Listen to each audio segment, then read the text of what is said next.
Officials are bracing for a range of security threats to elections and election workers as the November midterms approach.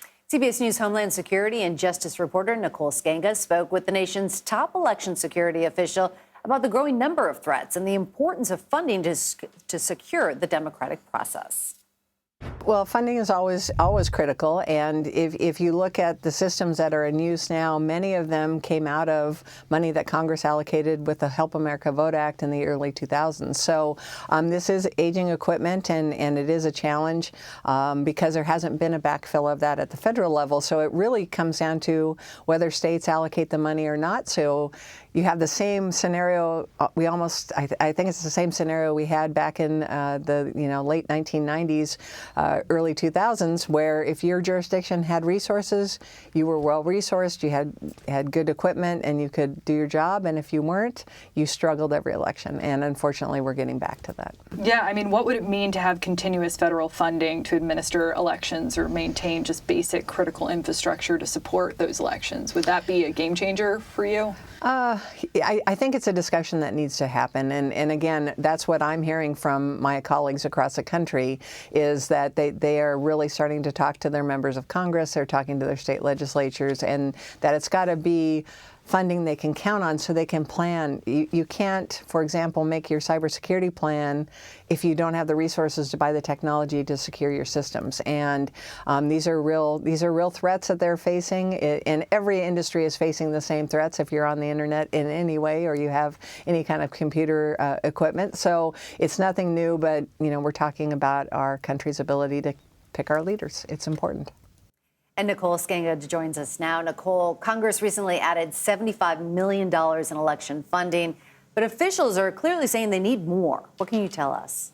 Tanya, Meg, $75 million sounds like a lot of money to most of us, but it represents just 1/4, 25 cents for every American. And experts say the modest sum included in this year's $1.5 trillion omnibus spending bill is really just a drop in the bucket. The Brennan Center for Justice, a nonpartisan policy institute, estimates that states will need approximately $580 million over the next 5 years to replace aging voting equipment, in part because principal voting equipment in 23 states is no longer manufactured, those machines accounting for nearly 21 million registered voters. Now, there is good news on the cybersecurity and elections front. Today, the White House unveiled a new pot of money for states, $1 billion over the next 4 years to help shore up critical infrastructure and protect against cyber attacks. Well, it just so happens that in 2017, the U.S. government designated election infrastructure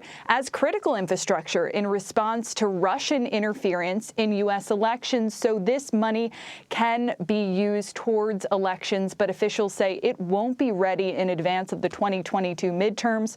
One more thing, all of this does not account for the money needed to physically secure election offices amid what's been an uptick in harassment, intimidation, and threats of physical violence directed at election and poll workers nationwide. The Justice Department has pointed to their assistance grant program as one avenue for states requiring additional physical security, but a DOJ spokesperson told CBS News that as of the last reporting period, June 30th, the department had not allocated a single dollar of those funds towards election security.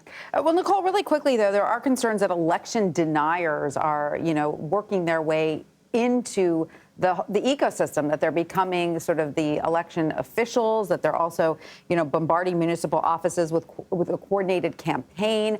What are you hearing about that? Bulletproof glass, cameras, fencing. The challenge in fortifying these buildings is not all polling locations, be them schools or senior living facilities, in some cases churches, were designed with security in mind, particularly in smaller rural municipalities.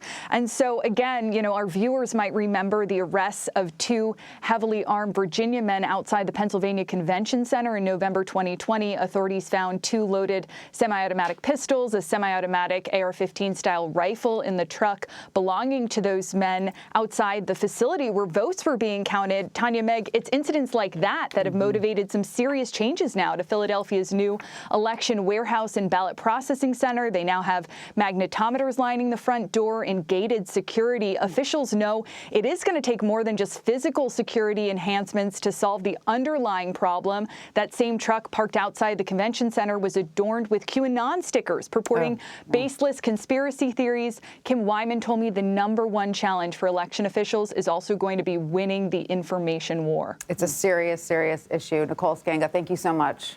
Thank you.